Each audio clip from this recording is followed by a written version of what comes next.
The Benefits of Being an Octopus, Chapter 9. This would be a good time to turn around. I can still hide out in the bathroom all period if I need to. Zoe! I turned to see Mr. Hurd, the librarian, standing on the chair next to the bulletin board for a Martin Luther King Jr. Day, an open stapler in his hand. Are you going to be doing debate for ACE period? That's fabulous. Right, fabulous. Miss Rochambeau is coming toward me. It's good to see you here. Do you have a pen and a notebook with you? I nod. I don't say that I have no plans to actually use them. She hands me a laptop. Then you've got everything you'll need. I eye the other kids. They're all looking at Miss Rochambeau like eager beavers.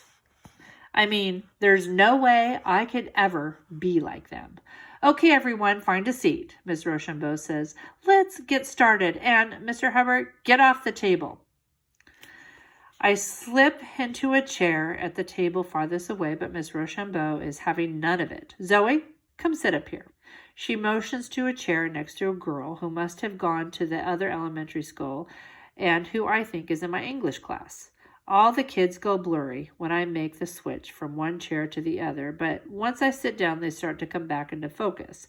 The girl does not seem to be the same one who's in my English class, unless there are two brown-haired girls with a long braid and a habit of drawing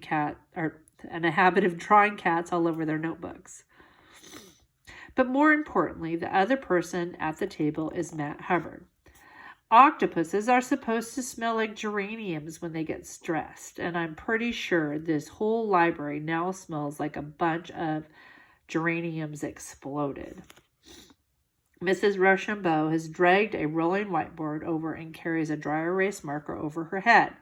Now, you must always remember that the purpose of debate is to convince someone to see something in a new way. I take a deep breath. I just have to stay calm. I've had plenty of practice blending in and doing nothing in all of my other regular classes, and ACE period only happens on Wednesdays. What's 40 minutes once a week? I open my notebook, uncap my pen, rest my chin in my hand, and stare at the spot on the whiteboard just a bit to the side of Miss Rochambeau's head. I've got this. I just have to keep my leg from going all jittery. Miss Rochambeau goes on about how a resolution is a statement in the debate that you're either arguing for or against, and other stuff too, like about how if you're confident in what you say, people will take you more seriously. She says the word confident 16 times in the space of 5 minutes. I counted. But one great thing about ACE period debate is that everyone else likes to talk a whole lot, and none of the kids seem to care when I sit here totally mute. I managed to make it through the period unscathed. No embarrassment, no jittery leg, no total reveal of the mess I'd be if I had to stand up at a podium. And nothing for Mrs. Rochambeau either, because she might want me to jump through some silly hoop, but too bad. Dolphins might jump through hoops, but I'm an octopus. My mom doesn't have any hours at the restaurant today, and I find her at home sorting through the mountain of laundry while Hector takes clothes out of the pile and flings them around.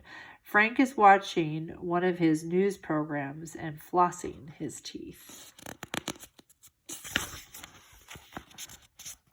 I'm going to walk to the laundromat, my mom says. Lenny never has time to drive me, and this washing machine isn't about to start working again. She sighs and looks at the clothes still on the outside of the laundry basket. But I can only take the important stuff. I can't carry it all. I look at what's in the laundry basket. Why is it just Lenny's stuff? She looks down like she hadn't noticed. Well, you know how important it is for him to look put together for work, and last night he was saying that he didn't have any clean pants to wear. The pile of laundry already in the basket is pretty big, but I dig around in the leftover clothes until I find Aurora's pink sparkly leggings that desperately need to be washed. I hold them up for my mom to see. Can these go in too? My mom's eyes widened. What happened to those knees? Aurora was crawling around on the sidewalk, pretending to be Bryce's cat, and that's from the rock salt. She laughs and deposits the leggings into the laundry basket.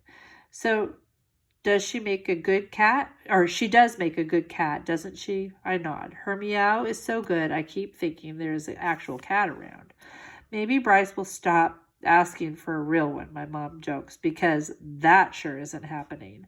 Well, he hasn't brought it up in a while, so maybe. There's something about Bryce that's not exactly Bryce recently. He stopped asking about a cat, and there was all that extra lightsaber whacking this morning.